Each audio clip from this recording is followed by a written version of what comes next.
Valeur absolue. Considérons les nombres réels, ou bien de manière équivalente les points sur la droite de représentation des nombres.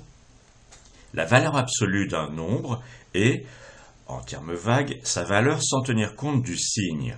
Et plus précisément, si x, le nombre, est positif ou nul, la valeur absolue de x, c'est comme ça que ça se note, eh bien c'est x tout simplement.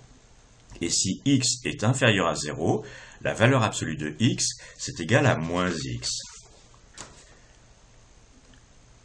Alors si on regarde ça sur la droite de représentation des nombres, c'est la distance entre le point x et puis 0. Voici la droite de représentation des nombres avec 0, et puis j'ai mis les nombres entiers, et puis même entiers relatifs. Eh bien, prenons un nombre quelconque réel, ici je l'ai pris à gauche de 0, c'est-à-dire un nombre négatif, x. La valeur absolue de x, c'est cette distance. La valeur absolue de x, notée avec des barres comme ça autour de x, c'est la distance entre x et 0.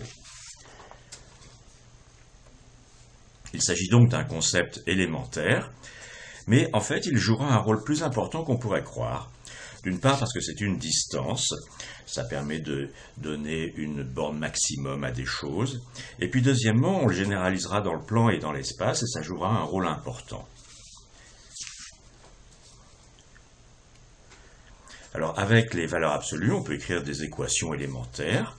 Par exemple, l'équation trouver x telle que valeur absolue de x moins 3 soit égale à 2.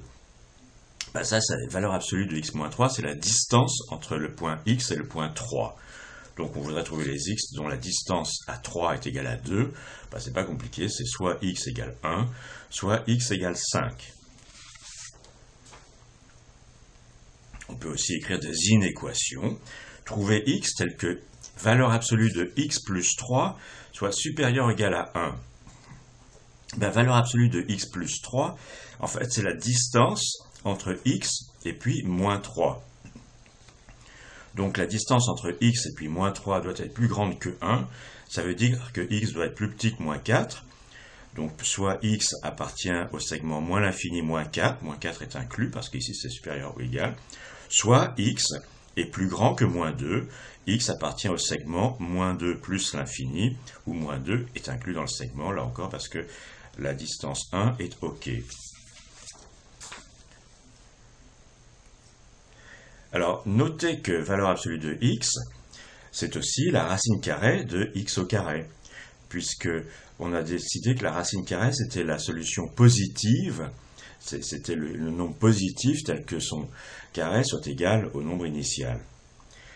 Et la généralisation donc de valeur absolue de x dans le plan, c'est à un point xy, on fera correspondre racine carrée de x2 plus y2.